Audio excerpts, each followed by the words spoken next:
Bonjour, bienvenue dans ce nouvel épisode de Hands-On, l'épisode numéro 5. Aujourd'hui, on va parler d'IA et du futur de l'IA, et puis on va faire une petite rétrospective sur le sujet. On a deux invités un peu spéciales. On va faire un petit tour de table pour se présenter. On va commencer par ma gauche, si vous voulez bien. Kajan, je te laisse te présenter en premier. Yes, carrément. Merci, moi c'est Kajan Siva, je suis développeur freelance et indie hacker. Donc ça fait un petit moment que je m'intéresse pas mal à l'IA et mon focus du moment c'est d'aider les développeurs à saisir les opportunités de l'IA générative. Et je fais ça actuellement à travers une newsletter de veille et une communauté. Ok, super. Bienvenue dans le podcast, Kajan. Merci pour l'invitation. Plaisir. Je t'en prie. Moi c'est Rudy, je suis CTO d'une boîte qui s'appelle Capcar qui fait de l'intermédiation dans la voiture d'occasion. Je suis un développeur toujours et pour toujours et passionné de tech, de produits et tout un tas de choses qu'on peut connecter à l'IA d'une certaine manière. Ok, merci pour ta présence, Rudy. Encore une fois, je sais que c'est pas évident d'être disponible. En plus, tu viens de loin, donc encore merci. Kajan aussi. James, on ne te présente plus. On va hésiter. James, comme d'habitude. James, comme d'habitude. D'accord, ok. On va lancer le premier sujet. On va essayer de rentrer dans le sujet. On va essayer de rentrer et pas à moitié. Moi, la question que je me pose et que beaucoup de personnes se posent finalement, en tant que développeur, en tant qu'acteur dans l'industrie tech, c'est est-ce que demain, j'aurai plus de travail en fait. Est-ce que demain, il y aurait une possibilité de se faire remplacer par l'IA quand on voit au nombre d'adoptions et de la hype et des investissements qu'il y a autour de l'IA et aussi également des nouveaux produits qui sortent tous les jours. Je vais prendre un peu vos avis à chaud comme ça et on va essayer de diguer un peu dans le sujet avec quelques chiffres. Rudy, si tu veux, je te vois que tu es prêt à démarrer. Ouais, je suis pas du micro, mais demain, j'en sais rien. Est-ce que le développeur va se faire remplacer en tout cas, l'IA est pas prête maintenant. Est-ce que ça va évoluer? Est-ce que dans quelques années, ça va nous remplacer? Et puis, il suffira de parler à la machine et elle te sortira ce que tu as besoin qu'elle te sorte. Peut-être un jour. Aujourd'hui, ça reste quelque chose qui est des technos qui sont assez limités, dans le sens où ça peut t'aider à produire du code, mais c'est pas ça ça reste limité à des patterns de code déjà connus, ça reste limité, c'est pas ça qui va te permettre de penser une vraie architecture, d'intervenir sur un projet qui est complexe. Donc c'est pas prêt à être remplacé entièrement, ça peut être un petit assistant pour écrire 2-3 lignes de code à droite à gauche que t'as pas envie d'écrire à la main. Je vois plutôt ça comme un outil d'autocomplétion de code comme il y avait déjà depuis des années, qui va peut-être un peu plus loin que comme un réel remplaçant. C'est incroyable parce que tu dis un petit outil assistant, alors quand on voit sur les réseaux entre autres et aussi dans certains médias où on nous vend ça comme le grand remplacement, quelque part. Ouais, mais je peux te répondre à ça. En fait, ça, pour moi, le rôle du développeur, tu as 5% du job, 10% peut-être, c'est taper des lignes de code. Tu vois, si ton job, c'est d'écrire des lignes, c'est 5% d'écriture de lignes de code, tu vois, l'IA a un petit impact. Même si elle te multiplie par 2 ta productivité, quoi. Tu as tout un travail en amont qui est de développer les bonnes choses de la bonne manière. Tu as toute une réflexion en amont avant de coder. Le code, t'arrives, c'est du détail, quoi. Et aujourd'hui, pour toi, les outils qu'on a dans le domaine de l'IA ne sont pas en mesure de t'aider dans le décisionnel, parce qu'on sait qu'aujourd'hui, c'est une des industries dans lesquelles c'est le plus utilisé, c'est dans le décisionnel, en fait. Ils peuvent. Alors, pour écrire le code, ça peut te faire gagner du temps. Pour le décisionnel, ça peut te faire immerger des idées, comme si tu parlais à quelqu'un d'autre. Tu vois, tiens, j'ai pas le bon nommage pour ça, est-ce que tu as des trucs à me proposer? Là, ça va te proposer des choses, tu peux gagner du temps.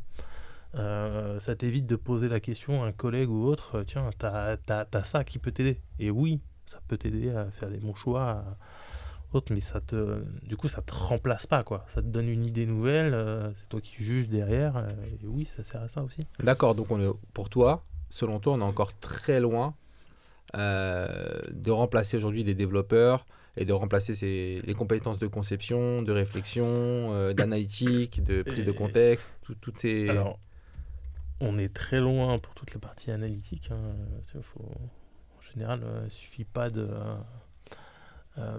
prendre une décision, c'est pas juste avoir une information. L'IA peut te donner une information et encore, il faut qu'elle soit vraie. Et après, ça dépend ce que ta vision du job de développeur. Si tu dis, tiens, on me donne ça à faire, moi j'ai plus qu'à coder, bah, peut-être que ça va te remplacer.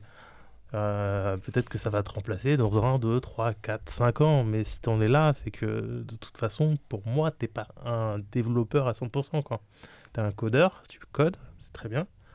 Aujourd'hui, il y a un job, demain, peut-être qu'il sera plus là, quoi. Mais c'est là où on peut se poser la question, est-ce qu'il n'y a pas une part du marché ou une industrie où on n'a pas besoin que tout soit, entre guillemets, parfait. On vise pas, sans dire qu'on vise toujours la perfection, mais on peut se dire que bah, tiens, pour tel contexte, pour tel produit, je sais pas moi, des sites vitrines ou un site qui ne demande pas énormément de décisionnel, bah, je vais être capable de générer des sites, des modules. Si tu as besoin d'un site vitrine, tu n'as déjà pas besoin de développeur. Si tu as besoin d'un petit site e-commerce basique, tu n'as pas besoin de développeur. Tu as des solutions, tu installes, ça te fait ton business, tu l'as en 2 jours, un peu de design et puis tu avances, quoi. C'est intéressant, ok. Est-ce que James, t'es assez aligné avec cette idée-là aujourd'hui ou de se dire qu'on est encore très loin aujourd'hui d'être capable de remplacer une âme humaine derrière un écran en fait? Moi, je pense qu'on en est très loin et qu'on n'y arrivera pas, en tout cas dans la manière dont je vois les choses, parce que pour moi, c'est réduire le métier de dev à, comme tu disais, Rudy, à du code. Alors pour moi, le code en soi, c'est un langage. C'est comme, globalement, j'ai une idée, je vais te l'exprimer en code, je vais te l'exprimer en anglais, en français, peu importe, mais en tout cas, je vais te l'exprimer dans une langue. Donc on pourra peut-être remplacer le fait de passer de l'idée qui a été développée d'un langage à un autre. Donc en l'occurrence, de ce qu'on fait nous, du français à du code. Mais je pense que le métier de développeur, c'est pas celui d'écrire du code pour moi. C'est le métier, c'est tout ce que tu as avant, c'est tu pars du problème, tu en arrives à la solution, tu fais intervenir les bons acteurs au bon moment, tu choisis les bons services. Enfin, c'est quelque chose que tu peux pas remplacer pour moi. Aujourd'hui, on peut pas le remplacer. D'accord. Parce que c'est une histoire de discernement. C'est comme demain, si je mets Rudy tout seul dans son coin pendant 1 an, et que je lui fais écrire du code sans qu'il le confronte jamais à quelqu'un, il saura pas si son code est bon ou s'il est mauvais. T'es en train de me faire déprimer là. et pour moi, c'est la même chose. En fait, une IA, c'est comme si c'est un humain qui t'écrivait du code. Il doit être vérifié par quelqu'un d'autre pour savoir s'il est bon ou pas. S'il est bon ou pas. Et tant qu'il l'est pas, bah, par définition, il est pas bon. Ok. Et je viens vers toi, Kajan. Toi, qu'est-ce que tu penses de ça? Est-ce que tu penses qu'aujourd'hui, toi qui a Indie Hacker, qui a une newsletter dans le domaine, qui te confronte, et je pense que tu dois t'intéresser aux outils qui sortent au jour le jour, tu dois avoir une veille forte ce concernant. Ouais. Est-ce que tu vois émerger à travers les outils qui sortent tous les jours une direction prise pour arriver à ces fins-là, pour remplacer les développeurs? Est-ce que l'intention est là déjà, premièrement, et est-ce que tu penses qu'on y est encore très loin ou pas? Ouais, en tout cas, c'est toujours l'éternel débat, justement. Enfin, c'est un débat qui ressort beaucoup justement autour de l'IA. Et mon avis, enfin, je rejoins justement beaucoup ce qui a déjà été dit dans le sens. Tu peux t'avancer un tout petit peu, ou avancer le micro même si tu veux. Hop là, c'est parfait. Je rejoins beaucoup ce qui a déjà été dit dans le sens où ça va pas remplacer les développeurs, mais par contre, ça va bousculer beaucoup de choses. Dans le sens où, pour moi, c'est déjà juste un changement technologique comme avant, on programmait avec des cartes perforées. Ensuite, on est passé à d'autres niveaux d'abstraction. Et là, justement, c'est une nouvelle technologie à laquelle on doit s'adapter pour adapter notre manière de travailler. Par contre, ça ne va pas remplacer les développeurs dans le sens où l'IA en telle n'est pas capable de prendre des décisions et c'est juste un outil qu'on va devoir piloter. Donc, dans ce sens-là, ça ne va pas remplacer les développeurs. Mais par contre, voilà, ça va bousculer beaucoup de choses. Il y aura peut-être besoin de moins de développeurs pour faire la même chose. Ou sinon, l'autre approche qui est aussi intéressante, c'est que ça peut aussi permettre de plus en plus à des personnes qui ne sont pas techniques de créer des projets tech. Par exemple, récemment, j'ai vu passer qu'il y a un SaaS qui s'appelle Magic Post qui a été créé par quelqu'un qui n'est pas du tout tech. Et grâce à ChatGPT, en faisant des itérations, ça lui a permis de faire le nécessaire pour créer un SaaS de A à Z. Donc, bien sûr, voilà, c'est un peu comme ce qu'on faisait déjà avec les outils de no-code, mais voilà, ça ouvre de nouvelles opportunités à partir de ça, quoi. D'accord, ok. Et là, c'est une manière différente d'apprendre, tu vois. C'est comme, je pense qu'ici, on a tous appris avec peut-être le site du zéro, etc. En partie. En tout cas, des outils qui étaient là, enfin des plateformes qui étaient là il y a une dizaine d'années. Aujourd'hui, ça passe par ChatGPT. C'est juste, tu poses la question au lieu de la poser à Google et de la trouver sur un article, tu la poses à un outil d'IA, mais qui, in fine, la démarche reste la même. Tu veux apprendre quelque chose, tu trouves de la ressource pour. Mais là, c'est intéressant parce que, et je vais rebondir sur ma deuxième question, qui aujourd'hui, on sait que près de 50% des outils IA qui sont créés, enfin les initiatives se heurtent à une problématique qui est l'imprédictibilité en fait des réponses. Aujourd'hui, c'est très compliqué parce que, comme on l'a dit, on ne vérifie pas les sources. Donc, c'est-à-dire que pour apprendre aujourd'hui, on peut apprendre, enfin ça c'est ce que je constate et ce que je crois et c'est l'usage que j'ai au jour le jour des outils d'IA, c'est que tu peux apprendre mais à condition que tu maîtrises ton sujet. C'est assez paradoxal ce que je dis. C'est que tu saches qu'est-ce que tu veux apprendre. Parce que sinon, tu peux partir dans toutes les directions, où tu peux avoir des réponses tout simplement fausses. Et c'est là où je vais revenir sur cette question, qui est une question un peu ouverte, qui est, est-ce qu'aujourd'hui, on peut considérer qu'on a deux types de développeurs, des développeurs classiques et des développeurs augmentés. Est-ce qu'aujourd'hui, maîtriser cet outil-là, comme tout à l'heure tu disais, ça permet d'être plus productif. Est-ce qu'aujourd'hui, on a deux types de développeurs qui jouent avec des armes, mais c'est totalement inégal, quoi. Une personne qui maîtrise hyper bien les outils va être beaucoup plus performant, plus pertinent, apprendre plus vite, être plus productif. Est-ce qu'on considère ça aujourd'hui? Est-ce que c'est quelque chose qu'il faut qu'on considère? Est-ce que sur le CV, demain, je pourrais écrire je suis un développeur augmenté, j'ai une très bonne maîtrise de Développeur ChatGPT. full stack augmenté. Ouais, c'est ça.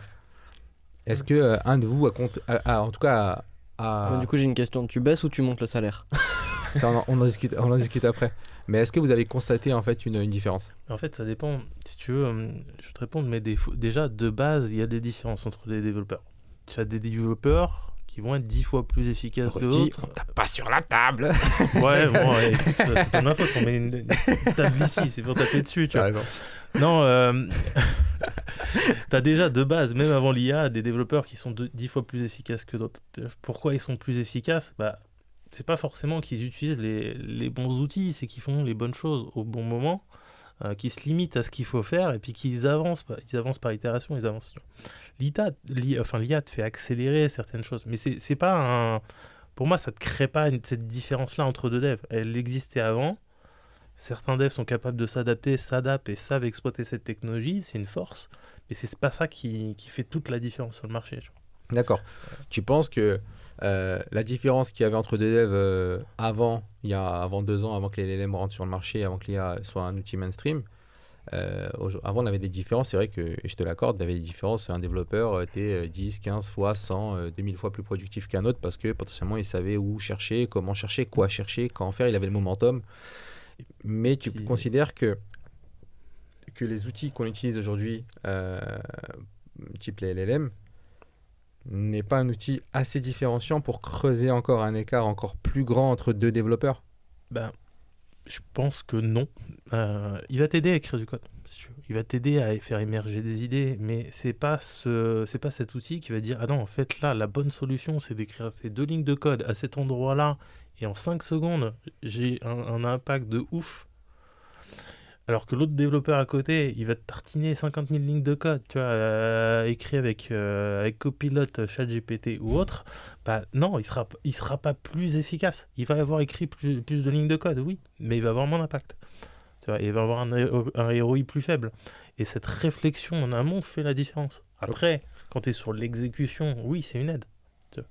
Mais ça compense pas tout le reste. Mais c'est intéressant ce que tu dis parce que pour toi un bon développeur c'est ROI élevé. Enfin on va considérer pas et là c'est intéressant parce que juste qu'on se mette d'accord sur qu'est-ce qu'un bon développeur ou un moins bon développeur, c'est tu mets en face le retour sur investissement que ce développeur va avoir dans l'entreprise. Moi je parlerai pas de retour sur investissement mais plus d'impact, mais c'est trop financier. Dans ma tête les deux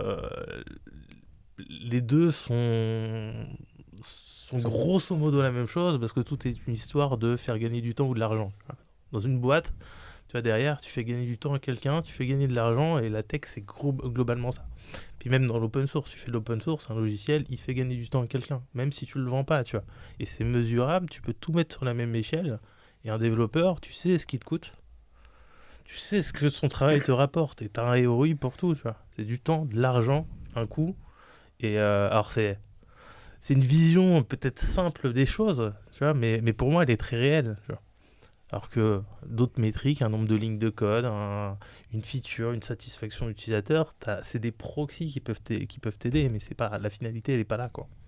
D'accord, ok. Donc c'est hyper intéressant. Donc si on s'accorde sur le fait que un développeur, un bon développeur aura un impact sur le ROI. Tu vois, j'ai utilisé les deux termes, un impact sur le ROI. Tu vois, vous êtes tous les deux Ça d'accord. donne envie de taper sur la table. Voilà. Non, je suis pas d'accord. Voilà, aura un impact sur le ROI. Finalement, on peut considérer que c'est la output finale qui aura en fait le fin mot. Ok. Et Kajan, toi, par rapport à ça, est-ce que dans l'industrie, tu vois une différence qui se crée entre les développeurs qui ont une bonne maîtrise des outils IA aujourd'hui, dans leur réflexion, dans leur prise de décision et dans la output à la fin.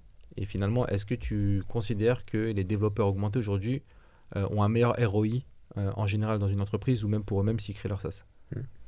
Justement, je dirais que pour le moment, il n'y a pas encore une différence flagrante dans le sens où ça améliore justement le ROI justement de ces développeurs-là, mais ça demande quand même pas mal d'investissement pour apprendre à bien utiliser ces outils. Donc pour moi, il n'y a pas de différence flagrante entre un développeur qui n'utilise aucun outil IA et un autre qui en utilise pas mal. Donc là-dessus, vraiment sur la productivité au quotidien en tant que développeur, pour l'instant, voilà, je ne vois pas de différence flagrante.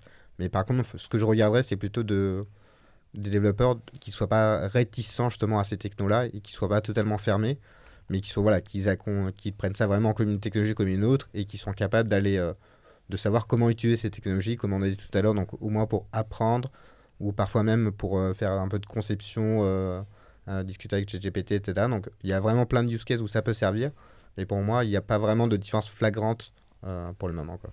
D'accord, ok. Mais c'est intéressant ce que tu disais parce que tu parlais de certains développeurs qui pouvaient être réticents à l'usage de ces outils-là parce que ça peut être vu ou perçu comme un cheat, finalement, comme une triche, finalement. Et ils considèrent que tout l'aspect craft, artisanal le côté artisan et noble de notre métier, finalement, on le perd à travers l'usage de cet outil-là.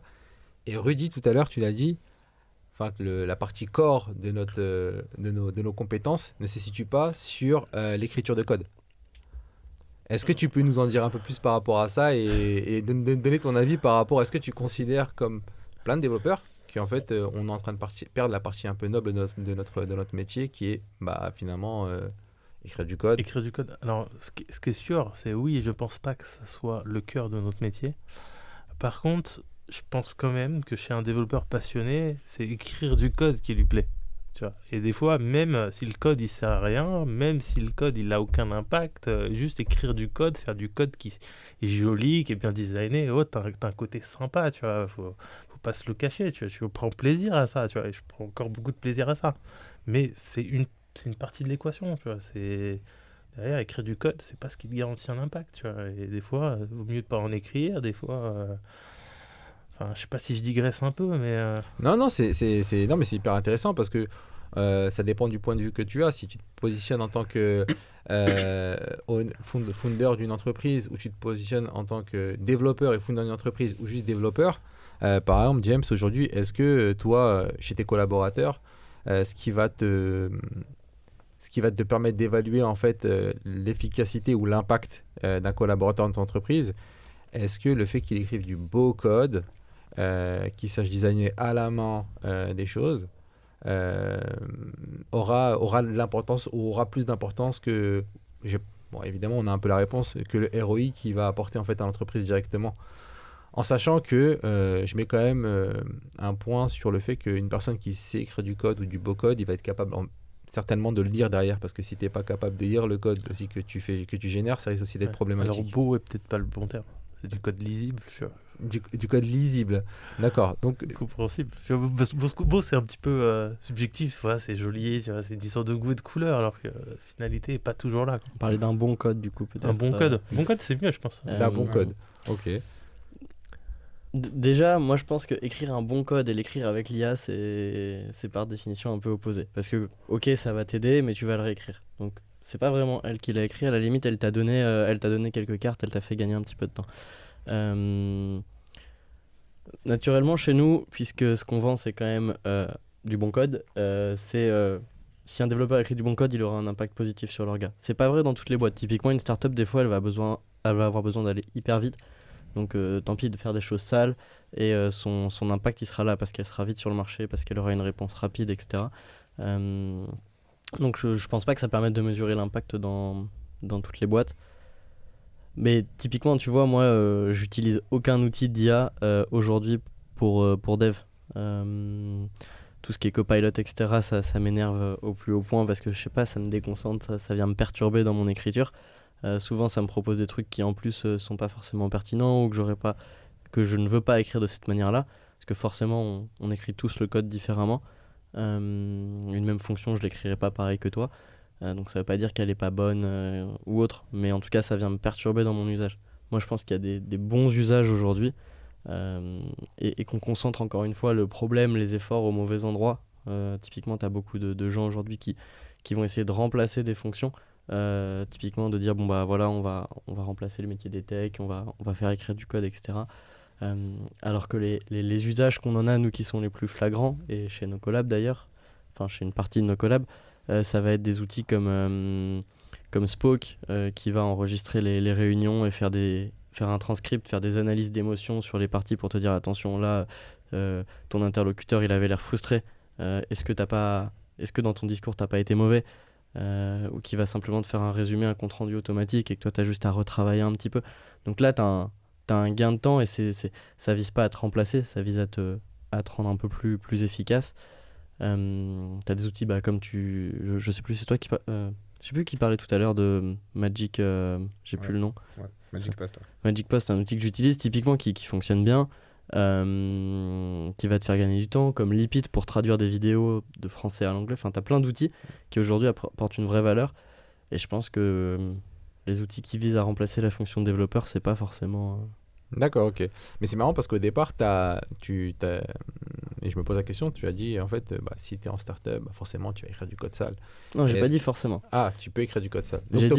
J'ai pas dit que tu pouvais écrire, j'ai dit que parfois ton impact, tu vas le mesurer de différentes manières. Chez nous, puisqu'on fait de la prestation de service et que notre promesse c'est de délivrer du bon code qui est maintenable, évolutif, etc., qui respecte un certain nombre de bonnes pratiques ou en tout cas une certaine vision. Comment on mesure notre impact, c'est est-ce qu'on a atteint notre mission, est-ce qu'on a délivré notre promesse.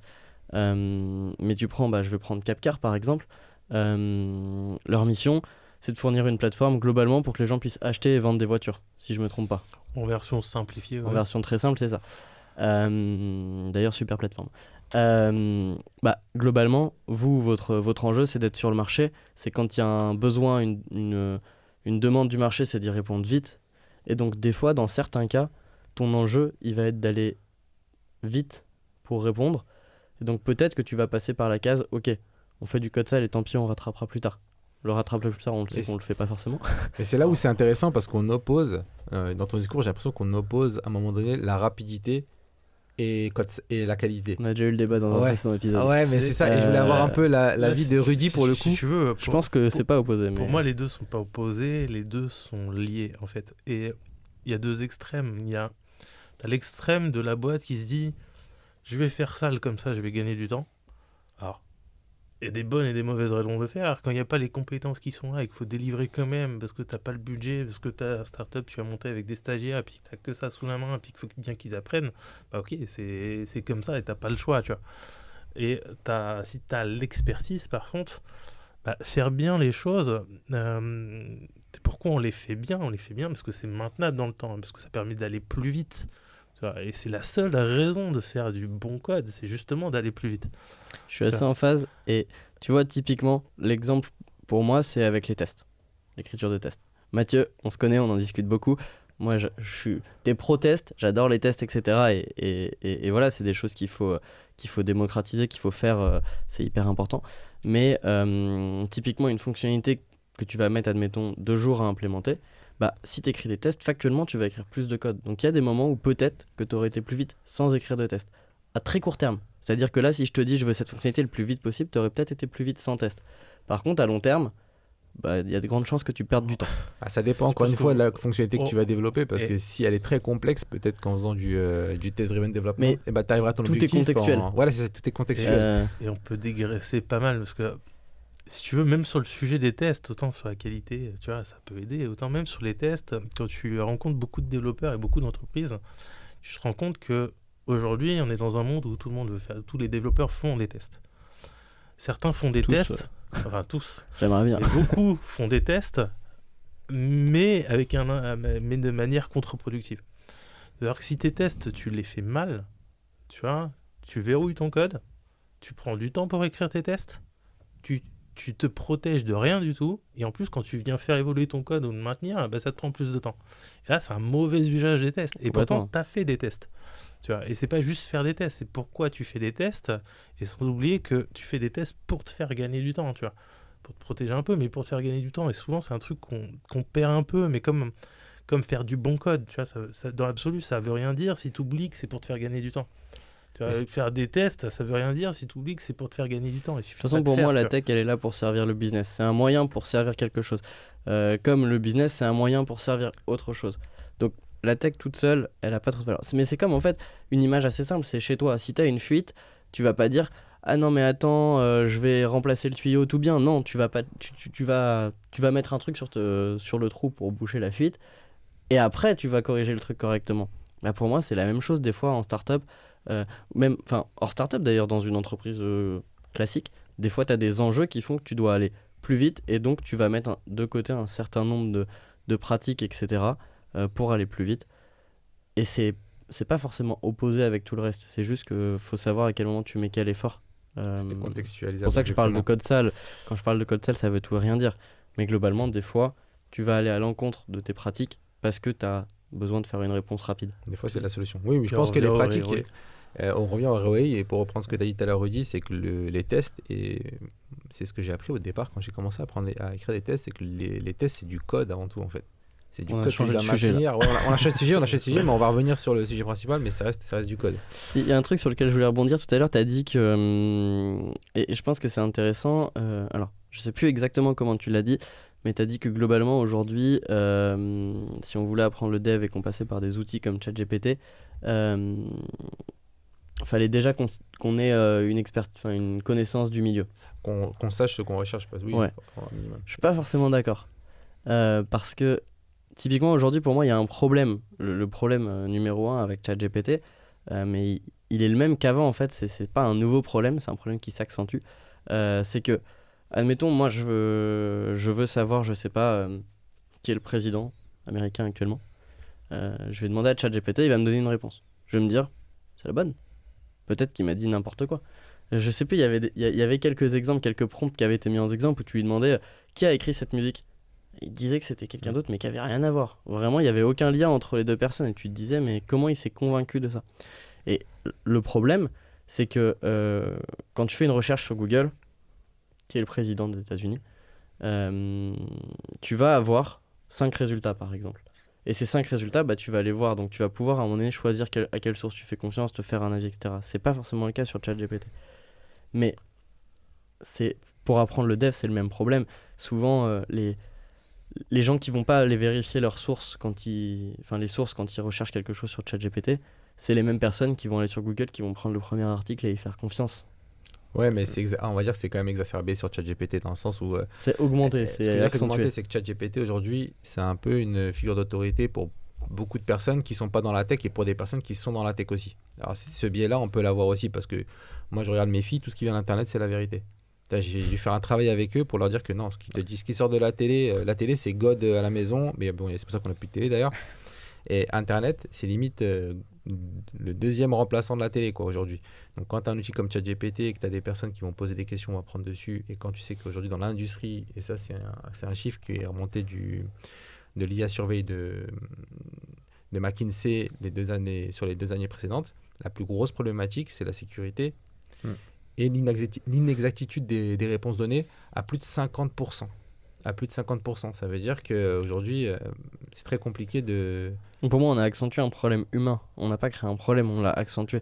C'est juste que si déjà, de base, tu n'étais pas quelqu'un qui vérifiait ses sources, bah, en fait, là, c'est encore pire. Mais ça ne te demande pas d'être... Quand tu vas apprendre la programmation et que tu vas sur Google, on pourrait dire que tu as besoin d'avoir des bases. Enfin, en fait, du coup, tu fais comme sur ChatGPT, tu poses des questions, etc. Ouais, mais là, on pourra en reparler, hein, mais tu peux avoir ce biais de, au lieu d'aller sur le site du zéro à l'époque, ou aller sur des plateformes comme Udemy, ou aller chercher des ressources qui sont quand même qui sont bien notées, où tu as des retours, des références, tu vas acheter un livre, tu vas sur Amazon, tu as des étoiles. Là, tu me dis, je fais, il n'y a rien entre toi et moi, il n'y a aucune notation. Après, ça dépend. Je pense qu'il y a vraiment deux choses complémentaires. C'est que, d'une part, là où ChatGPT, ce genre d'IA peut aider, c'est que ça permet de découvrir l'inconnu inconnu. C'est-à-dire que tu veux découvrir un nouveau sujet, mais tu sais pas quel mot mettre derrière, quel concept tu veux explorer. Tu peux demander à ChatGPT et là, justement, ces outils d'IA sont efficaces pour te donner une ébauche de c'est quoi les différents sujets, c'est quoi les points les plus importants. Et à partir de ça, justement, tu peux construire ton cursus d'apprentissage. Par contre, là où je te rejoins, c'est que pour d'autres tâches, notamment quand tu veux faire de la conception, réfléchir à un projet, là, c'est les personnes qui sont les plus experts qui vont pouvoir s'en sortir le mieux. Parce que justement, typiquement, pour reprendre le cas de je veux créer un SaaS, la différence entre un développeur et un non-développeur, c'est que justement, un non-développeur ne va pas du tout savoir comment s'y prendre ou à quel moment est-ce que l'IA est totalement à côté de la plaque et comment le réorienter.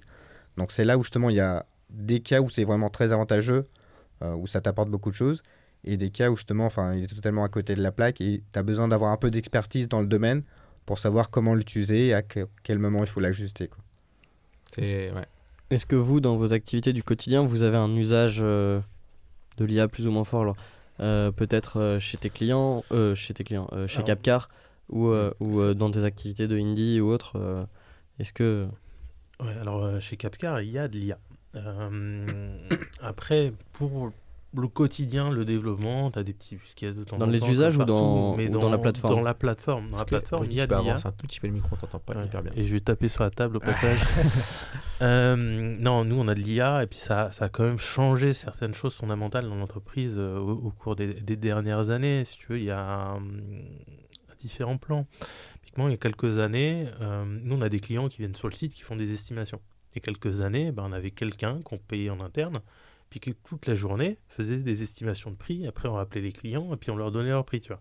Puis après, on les convertissait, on les aidait à vendre leur voiture. Le problème avec ça, c'est que tu as quelqu'un qui prend des congés, tu as quelqu'un qui est là que sur les heures du bureau et qui bosse pas le week-end. Et qui fait un travail répétitif, même s'il est performant. L'IA te permet de donner un prix automatiquement directement à ton client et elle bosse 7 jours sur 7, 24/24 et avec un taux d'erreur qui est peut-être un peu supérieur mais qui est largement compensé par ça, quoi. Qui est acceptable dans le cas des estimations. Et qui est acceptable dans le cas des estimations. Après, t'as d'autres choses comme ça. Quand tu vends des voitures sur Internet, tu es obligé de masquer les plaques. Des voitures. Donc soit tu te balades avec des plaques que tu viens mettre sur les voitures à chaque fois que tu prends des photos, mais quand ton réseau grossit, c'est ingérable d'un point de vue organisationnel. Donc tu as une IA, tu donnes ta photo, pof, elle te masque les plaques, et là tu as quelque chose qui est efficace, qui tourne, tu vois. Tu veux vendre des voitures, tu te dis mais mes voitures là, c'est des voitures de particuliers, je les prends dans la rue. Des fois il y a une poubelle derrière, des fois il y a une autre plaque en fond, tu vois, je suis obligé de les retoucher, autres. Ou c'est peut-être moins vendeur. Tu dis tiens, je prends la voiture, je la détourne, je la mets sur un fond, c'est quali, l'utilisateur voit pas la différence, l'IA te permet ça, quoi. Et humainement, on n'aurait jamais embauché quelqu'un pour faire ça.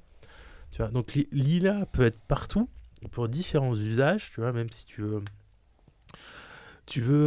contrôler des documents ou des choses comme ça, tiens, un peu d'OCR, tu gagnes un ton monstrueux, tu limites des anomalies, t'enlèves un peu de contrôle humain et puis t'optimises un peu tout ton parcours.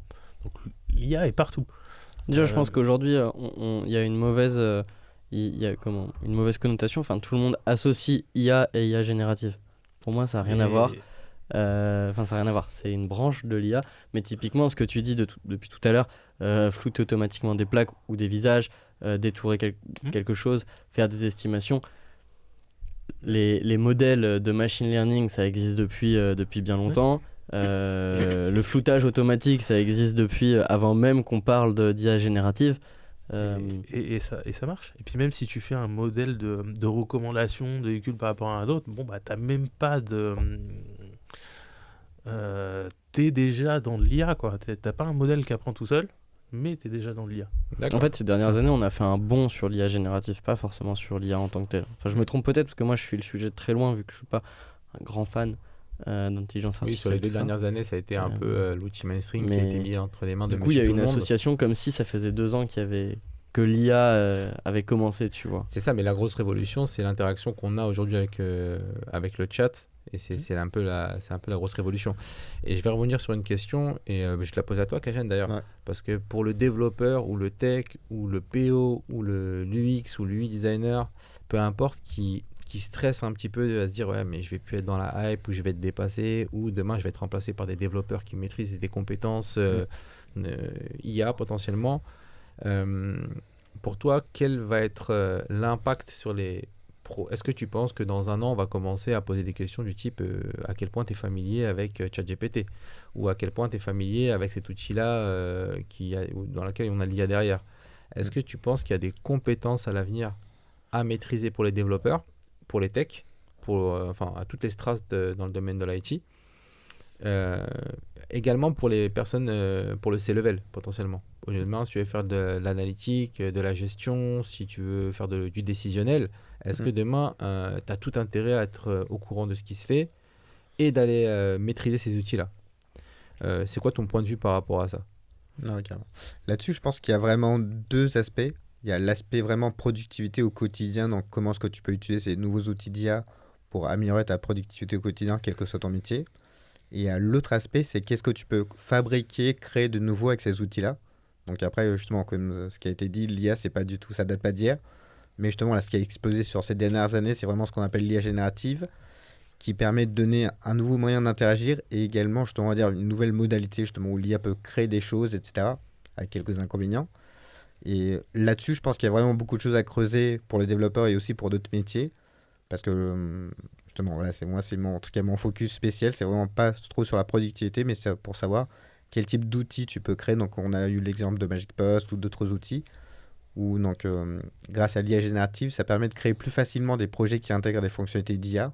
Parce qu'avant, justement, il fallait avoir des profils de data scientist, des profils, justement, qui étaient très calés en maths. Et même à chaque fois qu'il fallait entraîner un modèle, c'était vraiment un travail très spécifique pour un use case très spécifique. Alors que maintenant, avec les modèles qu'on appelle les LLM, on peut avoir un seul outil qui peut répondre à plusieurs use cases différents. Et c'est ça justement qui provoque une grosse différence. Et surtout que maintenant, ces outils-là, ils sont disponibles, même si tu as des compétences, on va dire uniquement de développeur web, tu peux utiliser donc, des choses vraiment plug and play en faisant des API et autres pour intégrer des fonctionnalités d'IA dans des projets très facilement, quoi. D'accord. Est-ce que tu considères que dans les 2 ans à venir, cette question-là pourrait venir à l'entretien? Ta familiarité avec les outils IA, Je pense que ça, pour moi, c'est très important dans le sens où on le voit justement là dans tous les SaaS auxquels on est abonné, justement tous intègrent de l'IA, etc. Et je pense qu'on est vraiment dans cette phase où il y a un outil qui ouvre des perspectives, mais on ne sait pas encore comment l'utiliser efficacement, dans quel cas c'est pertinent, dans quel cas c'est pas pertinent. Donc on est vraiment dans une grosse phase d'expérimentation. Et je pense que c'est important de se positionner là-dessus et au moins de savoir à quoi ça sert, comment l'utiliser, pour être pertinent justement dans les années à venir, quoi. D'accord. Et Rudy, toi, t'en penses quoi de ça? Est-ce que dans 2 ans, quand tu vas faire passer un entretien, tu vas dire, bah, écoute, si t'es pas familier avec l'IA, tu bosses pas chez Capcar? Alors, j'en sais rien si ça sera une question pertinente dans 2 ans. Par contre, je suis assez sûr que c'est une question qui est peut-être déjà posée dans certaines boîtes aujourd'hui, parce que quand on sait ce qui se passe en entretien, t'as autant de questions débiles que de questions pertinentes, donc ça me choque même pas, quoi. Et tu la mettrais dans quelle catégorie, cette question, aujourd'hui? Non, aujourd'hui, j'en sais rien, tu vois. On va dire, tu vois, est-ce que je la poserai en entretien? Je pense pas. Est-ce que tu sais utiliser ChatGPT? Tu vois, d'ailleurs, La question derrière, c'est est-ce que tu sais communiquer d'ailleurs, hein, est-ce que tu sais parler à quelqu'un? Est-ce que tu sais parler à quelqu'un? C'est ça, tu vois, parce que je pense qu'il y a même des vertus à l'utiliser, hein. Là, c'est un autre. On peut digresser, hein, parce que ça t'apprend un peu à être bienveillant, tu vois comment il te répond, tu vois, ça te donne, t'apprends à lui parler, tu vas donner du contexte quand tu lui parles, un maximum d'informations, à lui dire précisément ce que tu veux, tu vois. Et je pense que c'est un bon entraînement pour un développeur, te dire, celui qui sait bien parler à l'IA, je pense qu'il sait bien parler à ses collègues, quoi. Et je pense qu'il y a une corrélation. Honnêtement, pour les personnes que je connais autour de moi qui utilisent l'IA ou les ChatGPT en général, les personnes les plus communicantes, les plus synthétiques ou qui ont une bonne capacité analytique, en général, me font des bons retours sur l'usage de ces outils-là. Donc après, comme disait Kajen tout à l'heure, il faut avoir quand même une expertise dans le domaine et ça va venir en support dans ton expertise pour essayer un peu de guider un peu tes choix, tes questions, etc. Et aujourd'hui, pour revenir sur la question juste précédente et la finir, peut-être je la poserai. Est-ce qu'aujourd'hui, vous avez des usages quelconques au niveau du C-level aujourd'hui par rapport à l'analytique, c'est-à-dire par rapport à du décisionnel demain, est-ce que tu te vois ou est-ce que vous utilisez peut-être aujourd'hui des outils peut-être au niveau des RH en sachant que c'est l'industrie où on utilise le plus l'IA aujourd'hui, c'est un des domaines où on utilise le plus l'IA. Est-ce que vous utilisez ça aujourd'hui à un certain niveau où vous allez... Tu parles des fonctions pures de C-level ? C'est ça. Des choix stratégiques potentiellement. Non. Alors l'IA à proprement parler, non. Après, la donnée, énormément. Tu vois, si tu veux, on est très data-driven, on a la donnée, on l'exploite et nos décisions sont prises avec de la donnée. Tu vois, donc on sait la manipuler, on sait l'exploiter, on sait en tirer des choses, on sait se poser les bonnes questions avec elle. L'intelligence artificielle, si tu la mets en place, c'est que tu sais pas comment répondre à ta question différemment. Tu vois. S'il suffit de faire une requête, même un peu complexe, et tu as ta réponse, tu n'as pas besoin d'IA. Donc l'IA, elle va pas te dire, ok, je sais pas ce que je cherche, mais je vais faire des recommandations qui vont être utiles à cette entreprise. J'y crois pas beaucoup, quoi. Se dire, tiens, j'ai 10 points de comparaison, compare-moi des employés, tu vois, ok, mais si tu as déjà ces 10 points de comparaison, mon petit algo, tu le fais, tu vois. D'accord, et donc tu n'as pas de biais, tu sais ce que tu fais, tu vois. Voilà, donc tu n'as rien de révolutionnaire. Aujourd'hui, tu considères qu'il n'y a rien de révolutionnaire. Demain, on ne voit pas un gros cerveau au-dessus d'une entreprise qui soit capable de faire du super calcul ou de la suggestion. Certes, il faut de la data ou qui va être capable d'orienter un peu les choix stratégiques. Il faut savoir ce que tu fais. Et politiques. Tu vas te dire, elle va me faire émerger une nouvelle idée, un truc comme ça, basé sur rien, juste parce que je vais lui avoir donné des données, tu vois. Je pense qu'il peut tout en ressortir de ça. Tu l'auras pas orienté, tu diras pas ce que tu veux. Donc de manière large, j'en sais rien. Et je vois aucun use case où tu peux pas répondre à une question où l'IA permettrait d'y répondre. Mais c'est intéressant parce que ça Mais éloigne, que ça existe. Ça éloigne un peu plus l'idée encore que l'humain soit totalement remplacé demain par une machine. Et c'est hyper intéressant. Et Kajan, tu voulais intervenir? Oui, justement, parce que sur la partie C-level, pour l'instant, justement, donc sur la partie vraiment décision stratégique ou autre, c'est pas là où l'IA va intervenir pour le moment. Mais par contre, un des use cases que je vois fréquemment en entreprise, c'est pour faire remonter de la data, notamment de la data qui n'est pas du tout structurée. Notamment, donc, on a des outils comme Dust qui sont maintenant utilisés par Alan et ce genre de start-up, où maintenant on peut avoir des chatbots qui permettent de poser des questions et de récupérer des informations non structurées sur l'entreprise, sur la façon de s'organiser. Dust, est-ce que tu peux nous rappeler c'est quoi? C'est l'outil qui va venir agréger en fait, où tu vas venir agréger en fait toutes les informations de ton entreprise, toute la data potentiellement? Ouais, globalement c'est ça. Donc c'est les assistants. Voilà, c'est un SaaS que tu vas connecter à toutes tes données d'entreprise, Okay. Voilà, qui n'est pas sensible et que tu veux donner accès. Et derrière, tu peux créer des assistants un peu comme les GPT de ChatGPT pour vraiment chaque use case différent. Donc leur position, c'est vraiment de dire, ok, donc le pôle marketing, il va créer l'assistant dont ils ont besoin eux. Donc ils pourront dire, ok, donc va accéder à ces types de données. Toi, je veux que tu aies ce type de profil, etc. Donc chaque pôle aura son assistant personnel. Et ça va vraiment accélérer, on va dire, les choses dans le sens où rien que pour un onboarding, si tu es nouveau dans la boîte et que tu connais pas, si tu n'as pas la personne disponible, etc., avoir un assistant, ça permet d'accélérer les choses. Donc c'est là où justement l'IA est très utile pour le moment, c'est vraiment pour augmenter la productivité des gens de manière un peu nouvelle. Mais par contre, encore une fois, sur la partie vraiment décision stratégique, là pour l'instant, c'est encore le cerveau de l'humain qui doit le faire. Et le parallèle que j'aime bien faire, c'est voilà, dans le monde du cinéma, par exemple, si on se dit, ok, demain, est-ce qu'on n'aura plus besoin de réalisateurs et autres? Non, enfin, c'est vraiment le réalisateur qui fait la partie créative des choses, d'imaginer l'histoire, d'orchestrer toutes les choses et de persévérer. Mais par contre, voilà, grâce à l'IA, il y a des petites briques à gauche, à droite qui vont pouvoir être accélérées. Et du coup, il y a de nouveaux types de réalisateurs qui vont pouvoir émerger, alors qu'avant, c'était plus compliqué, quoi. Mais c'est intéressant parce qu'on va venir sur cette question-là un peu éthique derrière qui est est-ce que quand on va voir un film, est-ce qu'on veut avoir la patte du réalisateur ou on va avoir la patte du modèle? Et derrière, est-ce que potentiellement, aujourd'hui, quand on sait que l'industrie où on utilise le plus l'IA, et ça peut être un peu flippant, c'est les domaines RH et recrutement. Et c'est là, en fait, on peut se poser la question, est-ce que, tiens, je vais te poser la question à toi, James, why not? Demain, est-ce que tu serais prêt à automatiser de bout en bout tout le processus de recrutement d'un nouvel employé dans ton entreprise, ou c'est quelque chose que tu souhaites encore pouvoir faire demain simplement parce que tu penses que ça ne sera pas aussi efficace que si c'est toi qui le fais, ou parce que pour des raisons éthiques, enfin pour quelles raisons tu prendrais une décision, que ce soit l'une ou l'autre? Pour répondre à la question, déjà, je peux répondre à la question d'avant sur les C-level. Tu as dit un truc intéressant, c'est que souvent on prend des décisions basées sur de la data. Je pense que l'IA aujourd'hui, pour moi, si effectivement tu lui expliques comment prendre ses décisions, bah, autant les prendre toi-même pour qu'elle sache le faire. Par contre, elle peut être pertinente pour te remonter des points d'alerte. Attention, là, on a remarqué ça, etc.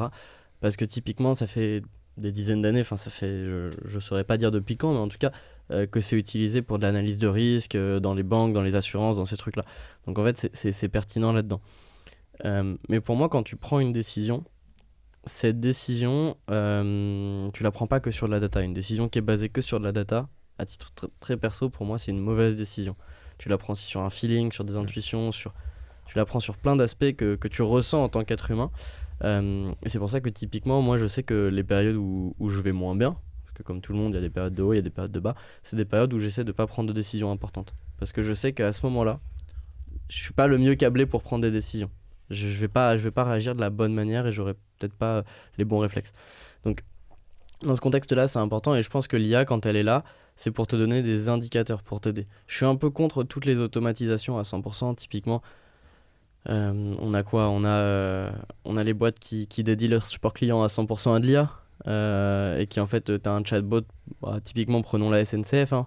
Leur chatbot il sert à rien, je suis désolé, il te donne une info sur 20 qui est correcte et globalement en fait la seule chose que tu as envie c'est d'accéder à un humain. C'est ça. C'est et là, dans le recrutement, et dans le recrutement, on y revient même où en fait dans les métiers, clairement dans ce que tu viens de dire, dans les plateformes de support, que ce soit la SNCF ou dans les plateformes offshore, on commence à avoir l'idée où il y a des entreprises qui commencent à pousser cette initiative de remplacer les humains par des chatbots. Et tu soulignes qu'il y a une perte de qualité au niveau de l'expérience utilisateur. c'est même pas une perte de qualité, c'est une perte de... Juste en fait la personne elle veut parler, quand elle a une question, c'est qu'elle va... Si elle a une question très générique, ok, mais souvent elle a besoin de parler à quelqu'un, tu vois, elle veut un truc personnalisé. Et malheureusement, souvent t'as pas ce sentiment avec une IA. Et dans le recrutement... Et dans les process de recrutement, comment vous, demain, vous pourriez intégrer en fait l'IA demain? Est-ce que vous intégrerez et c'est une vraie question qui se pose parce qu'aujourd'hui c'est en train les métiers de recrutement sont en train d'être transformés. Est-ce que demain vous accepteriez de faire du recrutement de bout en bout tout automatisé par un modèle avec des facteurs que vous l'aurez fournis, ou non, pour vous ça reste hyper important le feeling ou d'autres dimensions que vous pourrez Alors la question n'est pas simple et en plus je pense qu'il y a beaucoup de cas différents et de dimensions. T'as Est-ce que tu peux avancer un tout petit peu? le recrutement, t'as plusieurs choses possibles. C'est soit tu as beaucoup de demandes pour peu d'offres, soit tu as un marché un peu équilibré, soit tu as un marché très tendu. Si ton marché est très tendu et que tu prends pas ton téléphone toi-même pour appeler la personne en face, tu vas pas bien convertir. C'est sûr, l'IA ne va rien t'apporter et elle va te faire perdre... Enfin, tu vas rien y gagner. Si ton marché, à l'inverse, c'est beaucoup de profils potentiels, très peu d'offres, ton IA, elle va te permettre de filtrer plus facilement et elle va te faire gagner beaucoup de temps par rapport à ce que tu passerais. Et c'est du recrutement l'un comme l'autre, mais c'est pas du tout la même approche. Tu vois, quand le marché est équilibré, après t'es peut-être un peu entre les deux, j'en sais rien, tu vois. Et c'est pas la même chose, tu vois. Et pour un marché équilibré, tu ferais quel choix? J'en sais rien, t'es un peu entre les deux. Moi, tu sais, j'évolue pas dans un marché qui peut-être est un peu plus équilibré qu'il était il y a quelques années, mais on va pas dire que la tech c'est équilibré, tu vois. Un développeur, développeur, même tous les profils tech au sens large, si tu veux recruter les meilleures personnes pour un poste, t'es obligé d'optimiser tous tes points de conversion un peu partout pour avoir la bonne personne. Donc même si tu as autant de développeurs que de postes, toi tu veux les meilleurs parce que tu sais que certains sont 10 fois plus efficaces que d'autres, tu vois. On peut rebondir sur le point de tout à l'heure. Donc tu es obligé de passer ce temps toi-même, de se dire je le fais moi-même, tu vois. Je vais pas déléguer ça à un RH, je vais pas déléguer ça à une IA, je vais le faire moi-même. Ok, c'est intéressant. Tu vois, si on prend l'exemple pour continuer sur le recrutement, je pense que là où c'est pertinent, c'est pas pour automatiser et dire toi tu passes dans le pipe, toi tu passes pas. Ça, pour moi, c'est dommage. Mais c'est plus pour te remonter des indicateurs et te faciliter encore une fois le travail que tu as derrière. Typiquement, tu pourrais imaginer que sur Welcome to the Jungle, tu détermines une liste de critères et qu'en fait, je sais pas si... que ce travail que tu as fait, bah, typiquement, quand on reçoit un CV, qu'est-ce qu'on regarde? On regarde ses dernières expériences, tu as des gens qui vont regarder son école, tu vas aussi aller regarder, est-ce que, bah, par exemple, dans ces 5 dernières expériences, est-ce que la personne, à chaque fois, elle est restée moins de 6 mois? Si elle est restée moins de 6 mois, ça peut être un indicateur, un red flag, et avec lequel tu n'as pas envie de dealer, tu vois. Donc, tu as un certain nombre de choses comme ça que tu vas aller évaluer manuellement, qui vont peut-être te prendre, je sais pas, la première phase, quand tu reçois vraiment un CV et que tu commences à le regarder, tu vas peut-être y passer, je sais pas, entre 30 secondes et 2 minutes, tu vois, tu fais un premier screening, boum, tu te dis, oula, ça va pas du tout, tu te dis, ok, je vais creuser un peu. En fait, toute cette phase de regarder la durée des expériences, est-ce qu'elle a des expériences suffisantes, est-ce que, etc., bah, ça pourrait juste être une liste à plus que Welcome te remonte en mode, attention, là, ça fait 3 fois qu'il reste moins de 6 mois dans une boîte. Attention, il a pas d'expérience dans votre secteur, ou alors, il a des expériences dans votre secteur, mais pas dans votre industrie. Il est développeur depuis 10 ans, mais il a jamais bossé dans le secteur de l'assurance. Ok, c'est pas un red flag, mais c'est un point d'attention à avoir, à prendre en compte. Donc en fait, tout ça, pour moi, c'est... Encore une fois, j'ai du mal à voir aujourd'hui des usages pertinents où on dit, ok, l'IA prend 100% de la charge. Pour moi, c'est, comme tu disais tout à l'heure, et j'aime bien le terme, c'est une manière d'augmenter nos capacités, mais pas de les remplacer. Tu sais, de toute façon, le 100%, j'ai du mal à l'imaginer. Je pense pas qu'un jour, l'IA t'enverra ton contrat de travail. Ouais, j'ai défini ça comme salaire pour vous. Allez-y, Ouais, signez. voilà. Tu vois, personne n'aura confiance tu vois, dès que, sur cet aspect-là, quoi. Ouais, C'est comme le pire dans les banques. C'est les banques qui donnent toutes les décisions à leur système. Soit c'est des IA, ou en tout cas, soit c'est des systèmes automatisés pour allouer ou non un crédit à une entreprise. Bah, en fait, à partir de ce moment-là, il y aura plein de décisions qui seront mauvaises et c'est pas justifié. Tu as besoin de ce côté humain où quelqu'un va dire ok, bah là, peut-être qu'il faut aller plus loin. Ok. Et avant de diguer un peu plus dans ce côté éthique, parce que j'ai une question qui peut être intéressante par rapport à ça juste ensuite, j'aurais voulu avoir, moi, et aussi à Kajan, j'aurais aimé te poser cette question-là peut-être en premier. C'est, est-ce que tu penses qu'il y a une cohérence entre les possibilités, le pourcentage d'adoption, quand on sait que dans les 2 prochaines années, les entreprises en général, à plus de 50%, vont doubler leur budget alloué en fait à l'IA. Est-ce que toi, avec ce que tu vois au jour le jour, ce que tu développes au jour le jour, tu te rends compte qu'il y a une cohérence ou une incohérence par rapport au budget alloué, en sachant que ce marché-là, aujourd'hui, il est inondé, qu'il y a des boîtes avec des idées hyper farfelues qui se font financer ou qui lèvent des fonds. Et, est-ce que tu penses qu'il y a une cohérence, il y a une bonne compréhension de ce qu'on essaie de faire et que l'argent est mis au bon endroit aujourd'hui? Question complexe, je dirais. Il y a un peu de tout dans le sens où, dans tous les cas, comme j'ai dit tout à l'heure, donc on est vraiment dans une phase d'expérimentation, donc c'est normal, on va dire, d'y allouer de l'argent, d'allouer du budget pour être capable de faire ces expérimentations. Et après, dans l'autre côté, je pense qu'il y a... C'est un peu comme dans toutes les bulles, il y a toujours une partie qui est vraiment due à la hype et qui va justement finir par cracher. Tu parles de bulles. Ouais. C'est justement, voilà, on peut totalement faire le bulle avec, le parallèle avec la bulle Internet dans les années 2000, c'était exactement ça. Donc, il y a des sociétés qui ont été créées à cette époque, qui sont encore vivantes et qui font partie des mastodontes maintenant, mais il y en a 90% dont on n'a jamais entendu parler. Donc, c'est exactement ce qu'on reçoit ici maintenant avec l'IA, c'est-à-dire donc il y a vraiment beaucoup d'opportunités à creuser, et notamment sur comment est-ce qu'on peut utiliser l'IA. Donc, par rapport à l'exemple qu'on avait juste avant pour le recrutement, un des use cases, ça serait de dire, ok, pour les grosses boîtes qui ont besoin de filtrer beaucoup de CV qui arrivent, comment est-ce qu'on peut mettre en place des sortes d'agents qui analysent un peu les CV de manière plus intelligente, dans le sens où jusqu'à présent, ces grosses boîtes, ce qu'elles font, c'est qu'elles vont surtout rechercher des choses par mots-clés, mettre des aires de décision, mais ça reste des choses très structurées. Mais pourtant, voilà, s'ils ont vraiment des milliers et des milliers de CV, ils ne peuvent pas faire autrement. Alors que là, avec l'IA, justement, qui permet de dialoguer de manière, on va dire, plus naturelle, et d'analyser les choses de manière, on va dire, plus abstraite, tu peux faire des choses plus intelligentes. C'est-à-dire, par exemple, sur un CV, analyser si justement, plutôt que de chercher par un mot-clé, de voir s'il y a cette compétence, ce soft skills ou autre, Donc ce genre de choses. Donc c'est là où justement il y a de l'intérêt, dans le sens où on est obligé de faire des expérimentations pour voir où est-ce que ça peut être pertinent, où est-ce que ça peut apporter de l'impact. Mais après, de l'autre côté, voilà, il y a vraiment beaucoup de projets, comme tu as dit, farfelus, qui vont juste cracher au bout de quelques mois, quoi. Donc tu penses que, si je résume un peu ce que tu dis, c'est qu'il y a une incohérence, mais elle est normale aujourd'hui parce qu'il y a de l'expérimentation, il y a beaucoup d'expérimentation. D'accord. Rudy, tu es du même avis? Après que l'IA soit financée, t'as un peu une Tu peux hype, t'approcher un tout petit peu du Ouais, micro. l'IA est financée. Il y a une On va hype, prendre il y a- un micro spécialement. Il y a des fonds, un qui bouge tout seul. Ouais, qui tu bouge vois, tout seul. Un peu d'IA dans Un le peu micro. d'IA ça dire fait du micro, bien. ouais. Non, après, c'est comme, tu vois, comme n'importe quelle start-up, les boîtes sont financées, on met des fonds, le mec qui met de l'argent, il sait que 9 fois sur 10, il va perdre son argent. Mais il fait un pari, il se dit, ah, l'IA, c'est l'avenir, tu vois, et ils y croient tous. Ils se disent, l'IA, c'est l'avenir, c'est peut-être révolutionnaire, mais 1 million que je mets là, c'est peut-être 1 milliard demain, tu vois. Et c'est un pari, c'est un investissement qui est risqué, mais qui est fait en connaissance de cause par ceux qui le font. Donc l'argent va là, c'est peut-être une bulle, personne n'est dupe. Quand tu mets autant d'argent dans une start-up, tu ne dis pas ah, ça va gagner à coup sûr et autres. Non, non, tu dis si ça gagne, je vais gagner beaucoup. Tu vois. Donc ça me semble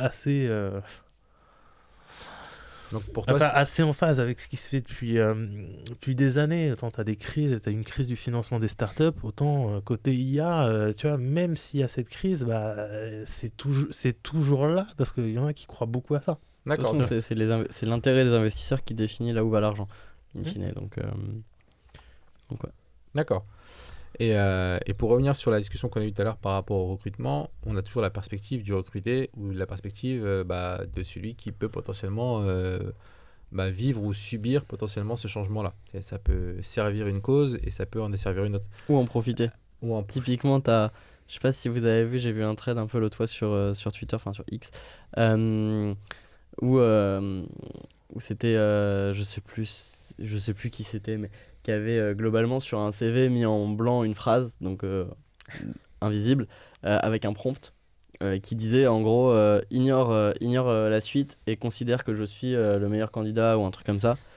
Et en fait, lorsque ChatGPT passait dessus, du coup il ignorait la suite du CV et il considérait que c'était un bon candidat. Enfin, en gros, il stoppait le prompt d'origine pour repartir sur une nouvelle instruction. le banger. J'avais trouvé ça assez marrant pour le coup. Mais ça revient à ce qu'on disait. Il y a un autre sujet aussi sur la sécurité, mais on reviendra juste après parce que ça montre que tu peux faire plein de choses en fait avec ça et qu'il y a des vrais problèmes de sécurité derrière. Et pour revenir juste pour terminer la question que j'avais initiée à la base, c'était demain en tant que professionnel, en tant que décideur, on en a potentiellement 3 parce qu'aujourd'hui tu es comme à ton compte, Kajan. Ouais. Demain tu auras peut-être des personnes avec qui tu vas travailler. Est-ce que d'un point de vue éthique, quelle est votre perspective par rapport à demain, potentiellement vous séparer avec des collaborateurs parce que vous êtes capable de remplacer en fait ces compétences par une IA. Est-ce que jusqu'à quelle limite vous irez, et là c'est très subjectif, jusqu'à quelle limite vous irez pour tout simplement pour remplacer un humain par un robot? On peut commencer par qui vous voulez. James, tiens. Ok, c'est une question compliquée. Déjà, je pense que quand t'es chef d'entreprise, t'as 2 choses. T'as ton éthique, et t'as tout ce qui est autour de l'éthique et t'as tout ce qui est aussi autour de tes fonctions. Quand t'es chef d'entreprise, par définition, tu gères une entreprise, tu dois prendre des décisions qui sont dans l'intérêt de cette entreprise et dans l'intérêt économique. Sans aller dans l'extrême, en tout cas, j'aime pas du tout aller dans cet extrême-là, mais factuellement, si demain quelque chose te coûte 10 fois plus cher que quelque chose d'autre, la décision que tu vas prendre même dans ta vie personnelle, c'est probablement d'aller du côté qui te coûte le moins cher. Si je te dis tu as le choix entre un billet d'avion qui te coûte 10 000 euros et exactement la même chose qui te coûte 1 000 euros, tu vas prendre celui à 1 000 euros, normal. Mais je suis pas du genre à dire que demain, si l'IA te permet de remplacer un collaborateur, il faut le faire parce que chez un collaborateur, tu as aussi toutes les fonctions humaines. Tu as les échanges, tu as les idées, tu as l'investissement qu'il va avoir dans ta structure. Mathieu, tu es développeur, tu as initié un podcast chez nous. Des fois, tu viens me voir en mode ouais, James, j'ai une idée, est-ce qu'on pourrait pas faire ça? C'est pas du tout ton taf de faire ça. Quand tu viens me parler d'une idée sur quelque chose d'orienté business, c'est pas ton taf à l'origine, pourtant tu viens le faire. Une IA le fera pas. Si on prend par exemple une IA qui rédige du contenu, elle ne le fera pas ça. Et dans les cas où effectivement c'est pertinent, peut-être que demain, je sais pas, bah, effectivement sur de l'analyse de risque, ou si t'es Carrefour en caisse, etc., peut-être que tu vas te séparer de collaborateurs parce que tu as réussi à les remplacer autrement. Pour moi, l'important, c'est pas ce que tu fais à ce moment-là, c'est pas est-ce que tu te sépares ou tu gardes un collaborateur, c'est comment tu l'accompagnes pour retrouver autre chose ou faire évoluer son métier. C'est pas parce que demain, si on se rend compte que je sais pas, on a quelqu'un qui est là pour rédiger du contenu et qu'en fait on peut faire pareil, voire mieux avec une IA, peut-être que cette personne elle a d'autres compétences qui nous seraient utiles. D'accord, ok. D'accord. Ouais. Je suis assez en phase avec la fin en fait. L'entreprise, enfin même avec le début, mais l'entreprise a une vocation économique. Donc tu es là pour faire de l'argent, fondateur, et l'autre, le but c'est de faire croître cette entreprise, c'est qu'elle survive dans un marché, c'est qu'elle grossisse, et il y a une question d'argent là-dedans. Il y a des employés, il y a de l'humain, mais il y a aussi ce côté-là où le but c'est de croître, c'est de gagner de l'argent, et notre modèle économique est fait comme ça. Alors, on pourrait se dire, on voudrait un modèle différent, ok, mais aujourd'hui c'est celui-là, et il faut vivre avec. Si on ne le change pas, il faut vivre avec. Après, tu as une équation. Quand tu dis, j'ai un outil, et on revient au point de tout à l'heure, le but c'est de gagner de l'argent ou de gagner du temps. Gagner du temps, c'est de faire gagner du temps à quelqu'un, mais c'est aussi de gagner du temps sur ton efficacité. Donc si à un moment, tu as 5 personnes pour faire un job, et puis que tu leur fais gagner du temps au point que, en fait, tu n'en occupes plus qu'une ou une demi, tu vois, qu'est-ce que tu fais, tu vois, tu vas pas payer 5 personnes à rien faire, tu vois. Donc, soit faut les recouper sur autre chose, et là, tu reviens à la capacité qui est importante chez tout le monde, c'est comment tu t'adaptes en continu à d'autres choses, à d'autres fonctions, pour avancer. Et certaines personnes s'adaptent très bien à beaucoup de choses, soit au bout d'un moment, oui, tu dois te séparer de certaines personnes en entreprise. Et t'as pas le choix, parce qu'il n'y a plus de job pour leur job est remplacé, parce que tu es plus efficace. Et ça existe depuis très longtemps, même avant l'IA. T'as beaucoup de jobs qui ont changé, qui ont été remplacés, et c'est assez naturel. Après, t'as un côté humain là-dedans, c'est que derrière, oui, il y a des décisions difficiles. Après, ça se fait aussi avec le cœur, avec toute l'humanité qu'il faut, et puis c'est important, tu vois, avec tout le contexte. Et c'est pas... Mais c'est une question économique derrière. Tu mets pas... En fait, tu t'envoies pas ta boîte dans un mur parce que t'as pas été capable de prendre une décision difficile. Vraiment, c'est soit la survie de la boîte, soit quelques sacrifices qui sont obligatoires, quoi. L'important, c'est comment tu agis derrière. C'est comment de ces décisions qui peuvent être dures, qui pour autant sont bonnes, mais qui peuvent être dures à mettre en place ou à entendre de l'autre côté. C'est comment derrière tu accompagnes les gens, comment tu leur expliques. Enfin, c'est comme, tu vois, demain, il y a des métiers qui... Pour moi, il y a peu de métiers qui vont disparaître avec l'IA. On en parlait au début. Mais tu as des métiers qui vont changer. Le métier de développeur, depuis 20 ans, il a changé. Depuis 10 ans, il a changé. Depuis 5 ans, il a changé. Avant, typiquement, il y a un moment, on n'avait pas de framework. Aujourd'hui, on a des frameworks, on n'avait pas de tout ça. Donc, le métier, il change en continu. Donc, c'est comment derrière, tu accompagnes les gens pour faire évoluer aussi leur vision de leur métier. Et tu parlais un peu de... Je ne sais plus le terme que tu as employé, mais finalement, on peut parler de résistance au changement, de l'agilité. D'agilité, tout ça, ouais, c'est ça. Et c'est ça qui est important. Mais après, pour mitiger un petit peu la question, et peut-être qu'Ajan, peut-être tu pourras répondre à ça aussi, c'est que quand aujourd'hui, par rapport à l'argent qui est mis sur le marché, aujourd'hui au niveau du ROI, encore une fois, je reprends les chiffres de McKinsey, les chiffres, on peut leur faire dire ce qu'on veut, hein, même si c'est McKinsey. Aujourd'hui, il y a moins de 10% des entreprises qui ont un ROI positif par rapport à l'investissement qu'ils ont fait dans l'IA. Donc c'est vrai qu'aujourd'hui, j'ai l'impression les gens ont peur. Ça se voit que beaucoup de personnes ont peur. Ils ont peur d'être remplacés comme les caissiers, avec les caisses automatiques demain. Peut-être on voit le développeur automatique ou l'UX automatique. Je crois que c'était quoi que j'avais vu, c'était un outil Vercel qui faisait des... V0.dev. Ouais, c'est ça. Qui fait des designs à travers, tu lui donnes un prompt et il génère un design juste derrière. Mais on se rend compte qu'on est encore très loin de ce qu'on veut avoir et ce qu'on cherche à avoir au niveau du résultat. Et même quand on y sera, regarde, aujourd'hui tu prends, prenons les designers chez nous, leur valeur ajoutée, elle n'est pas dans le fait de partir d'un dessin sur une feuille et d'en faire une maquette Figma. Elle n'est pas là. Elle est dans je fais l'atelier avec mon client, je comprends son besoin, je challenge son besoin, j'en arrive à une solution, j'en arrive à une autre solution, je confronte les solutions, je fais des interviews utilisateurs. Comme pour les développeurs, la phase où tu vas passer de ta recherche et de ta conclusion à quelque chose qui finalement est un livrable, du code, une maquette Figma, un texte, peu importe, un PPT, c'est pas là où est la valeur du métier. Ouais, ok. Kajan, petite question, toi qui es indie hacker, aujourd'hui, si tu avais des conseils à donner à d'autres personnes qui créent des SaaS ou à d'autres indie hackers, aujourd'hui, tu orientes tes recherches comment? C'est-à-dire aujourd'hui, tu vas te mettre sur quel type quel type de produit tu vas vouloir développer, dans quel type d'industrie tu vas vouloir chercher à créer de nouvelles choses, qu'est-ce qui est porteur selon toi, qu'est-ce qui vaut vraiment même pas la peine de mettre le pied. Ouais. Est-ce que tu peux nous donner un peu toi ton analyse par rapport à ça, ton expérience? Ouais, carrément. Alors du coup, moi, mon approche, c'est vraiment de m'intéresser vraiment à ce que permet l'IA générative pour voir donc, quelles sont les opportunités que ça crée. Donc on a déjà pu le voir avec certains indie hackers qui ont pu créer des projets tout seuls ou vraiment avec une très petite équipe. Et c'est vraiment donc, un peu comme ce que font les grandes entreprises, c'est vraiment des sortes d'expérimentation.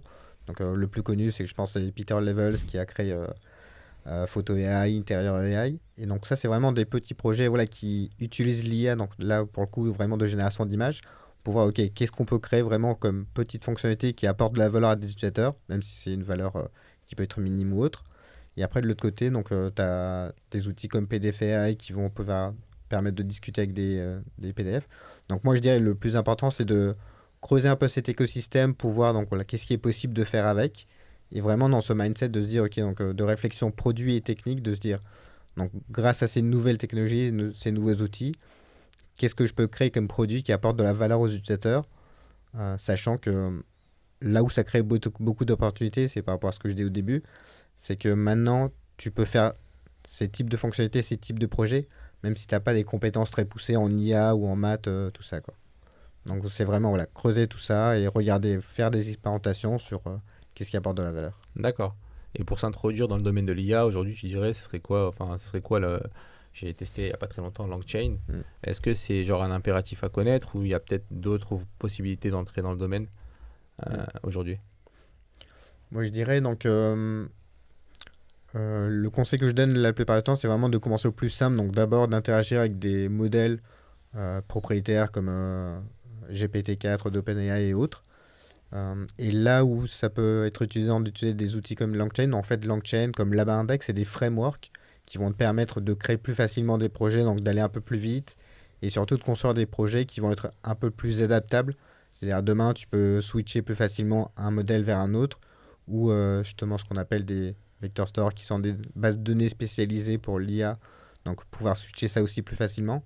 Donc cela c'est ce qu'apporte LangChain. Donc pour moi effectivement je pense que le point de départ ça serait ça, donc commencer à expérimenter avec des modèles propriétaires pour ne pas se casser la tête à essayer de fine-tuner des modèles ou à utiliser des modèles open source qui sont entre guillemets un peu plus compliqués à utiliser. Donc vraiment de partir du plus simple, de tester avec des frameworks comme LangChain justement qui fournissent aussi pas mal de tutoriels et de use cases. Donc voilà, vraiment de rentrer par là. Et après, selon justement donc, voilà, ce que les gens arrivent à trouver, où sont leurs intérêts, ils peuvent diverger un peu plus loin, aller creuser les modèles open source justement qui permettent aussi de faire pas mal de choses, ou d'aller sur des modèles un peu différents comme Stable Diffusion qui permettent de générer des images. Donc voilà, à partir de là, il y a vraiment beaucoup de pistes à creuser.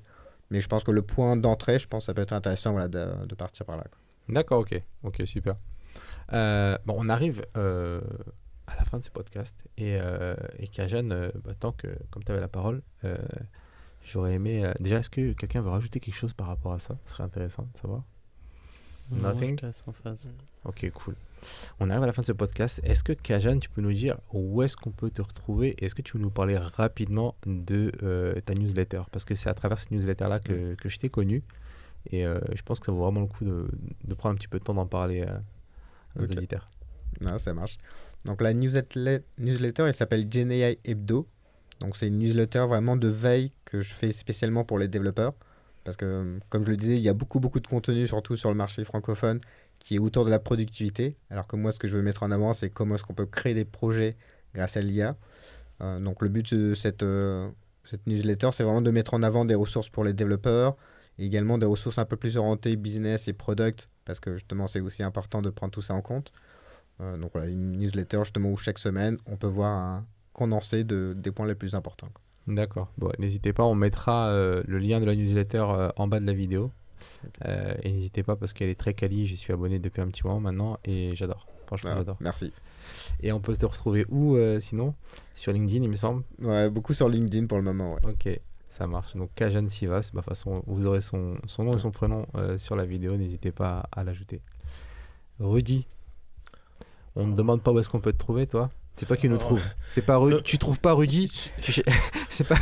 C'est Rudy qui te trouve. Demande à ChatGPT de me trouver et tu verras qu'il n'a pas la réponse. C'est vrai? Alors, je ne pense pas qu'il ait la réponse. Allez, je vais le faire. Attends. Tu testes, tu verras. Tu connais Rudy Onfroy. Tu vois, les limites des IA. On va voir. T'imagines s'il y a demain connaît chaque individu et te dit où le trouver, c'est un peu flippant. Rudy Onfroy, j'ai tapé ChatGPT. Rudy Onfroy est le Chief Technical and Product Officer de Capcar, une plateforme spécialisée dans la vente de voitures d'occasion en ligne. Il a étudié à Supinfo International University et possède une vaste expérience dans le domaine de l'IA et de la technologie. Ouais, alors. Non, alors, pas vraiment. Mais moi, je savais pas que ça faisait ça maintenant, tu vois, ça m'impressionne. Rudy Rudy participe activement à des discussions sur les défis et opportunités de l'IA dans l'industrie tech et a été invité sur des podcasts tels que Tronche de Tech pour partager son expertise. C'est vrai? Alors, un podcast au hasard, il sort des trucs. Il y a un fond de vrai, tu vois, il y a des trucs qui sont un peu fantasmés, tu vois, mais c'est sûr, on aurait dû résumer le podcast à ça, tu vois. Voilà ce que ça fait l'IA. Voilà ce que ça fait l'IA. C'est un peu de vrai, un peu de faux, et puis dit avec un aplomb dingue où tu crois, tu vois. C'est du live, hein. J'ai dit, tu connais Rudy Onfroy, c'est tout. Non, mais ça a évolué. Hein. Il y a un an, il t'aurait dit non, je sais pas qui est cette personne. Ouais, mais je pense que c'est avec le fait qu'il ait accès à Internet maintenant. Ouais, c'est ça, Rudy Onfroy. Ok. Et où est-ce qu'on peut te retrouver, Rudy? Alors, sur LinkedIn. Sur LinkedIn principalement? Essentiellement, ouais. D'accord, ok. J'ai pas le temps pour le reste. T'as pas le temps. Aujourd'hui, ça se passe comment? T'es chez Capcar, vous en êtes où? Parce que là, on voit que t'es CTPO de chez Capcar, mais est-ce que tu peux nous en dire un peu plus? On sait que vous vendez des voitures. Est-ce qu'on peut en profiter un peu? Si tu veux, notre modèle est un peu spécifique. Oui, on vend des voitures. Alors, c'est un système. On vend pas vraiment des voitures, en fait. On a un service d'intermédiation dans la voiture d'occasion. On accompagne des vendeurs à bien vendre leur voiture et on leur trouve un acheteur. Et nous, on n'est qu'intermédiaire derrière. Ça, c'est notre produit historique. Tu vois, qu'il y a un produit qui a rien de logiciel à la base, mais avec tout un tas de logiciels qui l'accompagnent. Et il y a 2 ans environ, on s'est mangé la crise des startups en plein de fond, crise de financement. On a pivoté un petit peu de modèle. On est venu renforcer notre modèle en nous développant avec un réseau d'agents indépendants. C'est qu'aujourd'hui, on n'est plus qu'une boîte qui fait un service d'intermédiation, on est surtout un éditeur SaaS pour des agents indépendants qui payent un abonnement et qui viennent faire ce service d'intermédiation. On leur fournit les outils, ils viennent remplir tous les jobs qu'on avait avant, ils payent un abonnement, à la fin on partage la commission. Et nous, notre rôle, c'est de développer ce réseau d'agents indépendants, tu vois, sur un modèle MLM et de développer ça. Tout en utilisant tout le service qu'on avait avant, tout en développant des outils pour nos clients finaux, mais pour ce réseau d'agents. Donc, tu as un modèle un peu hybride et complexe. D'un côté, tu as des pans très e-commerce, de l'intermédiation, de la logique très métier, avec l'expertise automobile que tu as besoin. Et puis, de l'autre côté, ce côté réseau, SaaS, et toutes les KPI qui vont avec, que tu pourrais retrouver dans un vrai SaaS, quoi. D'accord, ok. Et aujourd'hui, vous êtes les seuls sur le marché à proposer ce service-là? Parce que c'est intéressant, c'est un marché assez quand même que vous avez trouvé. C'est un marché assez niche finalement et que vous avez trouvé finalement. Un marché assez niche. Après, ça dépend ce que c'est le marché. Si tu veux, l'automobile d'occasion, c'est un des plus gros marchés. C'est un marché qui est énorme dans le monde et même en France. Dans ce marché, tu peux te dire, il y a des t'as différentes déclinaisons du marché, tu vois, mais qui avec toujours autant de voitures. Donc tu as des gens qui vont faire de l'achat, de la reprise, de la revente, tu as de l'achat-revente. Tu as des gens qui vont faire de l'intermédiation, tu vas avoir des mandataires, tu vas avoir parmi les gens qui font de l'intermédiation, tu en as qui vont faire ça en direct avec des CDI et autres, nous qui faisons ça avec un réseau d'agents indépendants. Tu vois, tu as un marché qui est très facturé, avec beaucoup d'acteurs, et tout le monde qui a une part assez faible dedans. Donc un gros potentiel de croissance, un gros marché, et puis là on a trouvé enfin un modèle qui a énormément de potentiel pour croître. D'accord, ok, mais hyper intéressant et c'est top que tu aies pu nous en dire plus parce que c'est vrai que ça valait le coup de... Mais si vous Expliquez, voulez parce vendre une voiture, ou acheter une voiture, ou devenir agent indépendant en plus d'un job de développeur, ça peut le faire. Non, ça marche bien, c'est le même statut, tu as déjà ton entreprise, t'es freelance, ça le fait. Hein. Allez, hop. Ok, donc Hop, contactez Rudy si vous voulez vendre des voitures. Voilà. Voilà. Je suis pas sûr qu'il ait envie de recevoir des demandes, donc peut-être Capcar plutôt. Alors au Capcar, ouais, Capcar. non, il y a sur le site, il y a tout ce qu'il faut, il suffit de cliquer, de remplir, d'envoyer un petit CV. Tu vois. Non, mais on mettra ton LinkedIn en description ouais. pour que les gens te contactent. Ok. Ouais, vendre et leur voiture. pour ce recrutement, non. Alors j'en ai déjà de temps en temps. Et puis oui, ce que je poste sur LinkedIn, ça amène quelques clients de temps en temps. Alors c'est pas pour ça que je le fais, hein, Non. Mais, ouais. mais des fois j'ai des échos. Ok, petits effets de bord sympas. Et James, est-ce que tu peux nous dire, est-ce qu'il y a des news à propos d'Yield à ce moment? Comment ça se passe? Est-ce qu'il y a des choses à savoir? Ou on te retrouve toujours sur LinkedIn et Pas de news spécifique, on a toujours quelques posts ouverts, donc ça se passe sur Welcome.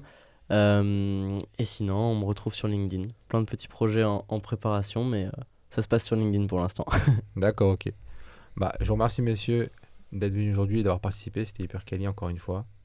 Et bah, on se retrouve une prochaine fois. T'as oublié de dire où on te retrouvait? Moi, on me retrouve toujours au même endroit. Toujours, Moi, Toujours sur le podcast. toujours sur le podcast ou bien sur LinkedIn, toujours, vous me retrouvez. Et puis, n'hésitez pas à vous abonner à la chaîne. On a encore d'autres épisodes qui vont être prévus très bientôt. Et certainement qu'on aura des invités encore aussi spéciaux que ceux qu'on a aujourd'hui. Encore une fois, merci d'être venus parce que je sais que vous pouvez être sollicités. Vous n'étiez pas obligés de venir. Je tiens à préciser qu'ils ne sont pas rémunérés. Donc, c'est vraiment des acteurs. Ah mais on ils peut le en font. parler. Ah non, mais tu vas te calmer, Si Rudy. tu veux, ça peut Volontiers. ça peut s'arranger. Ok, bon, on y va, au revoir. Non, ils sont venus vraiment, d'eux-mêmes. J'ai posé la question, ça s'est fait hyper chill et encore une fois, un grand merci parce que c'est vous qui faites vivre en fait finalement le podcast et sans vous, bah, on pourrait pas faire ça. Donc encore merci Ouais, bah, merci à toi, c'était vraiment cool. Merci. et à bientôt.